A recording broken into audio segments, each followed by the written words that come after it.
This is where pure honey comes from, fresh from the beehive.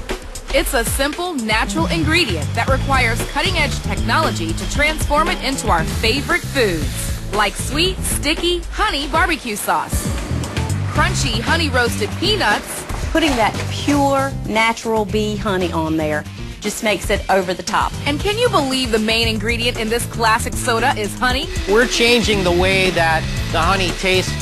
So how do computers and tumblers, mixers and bottlers turn honey from the hive into all of this? We're about to find out and answer the question, how'd that get on my plate?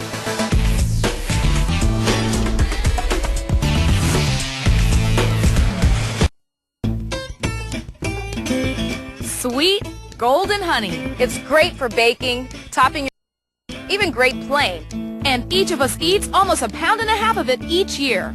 But not all of it ends up in jars. Some honey ends up on these. Sweet and salty honey-roasted peanuts. We eat them by the handful. And at the peanut roaster in Henderson, North Carolina, high-tech machines can churn out 4,500 pounds of honey-roasted peanuts every day.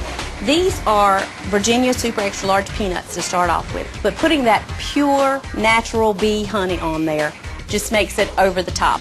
But once the honey leaves the hive, how does it end up stuck to a nut? It starts with 10 pounds of honey for every 2,000 pounds of honey-roasted nuts. All that honey is used to make the base of the peanut coating, which is called honey gum. We're going to add 2 5-gallon buckets of honey, 1 5-gallon bucket of hot water so that it mixes.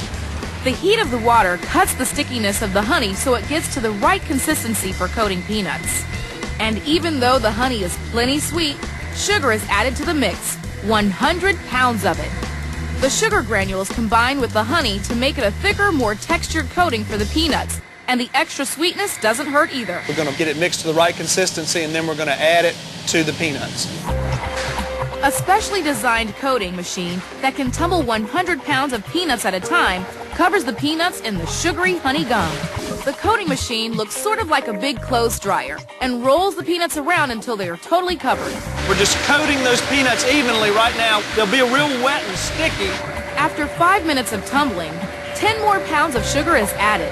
This sugar sticks to the honey gum, creating a protective shield that prevents the sticky nuts from sticking together.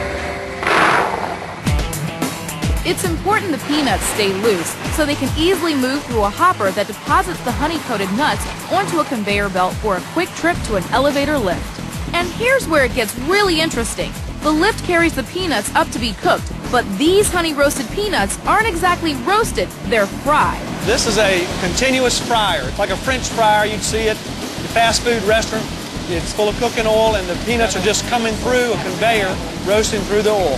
The oil is heated to a sizzling hot 350 degrees by a series of gas-heated tubes in the oil.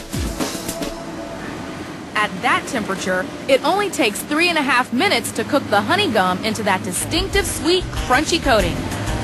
The still sticky nuts then go for a spin in a giant tumbler that rolls them through a final coating of sugar and salt.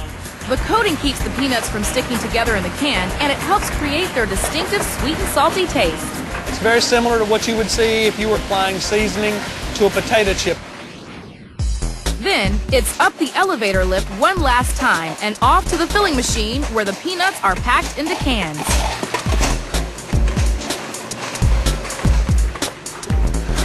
And just like that, 10 pounds of farm fresh honey is transformed into a classic crunchy snack.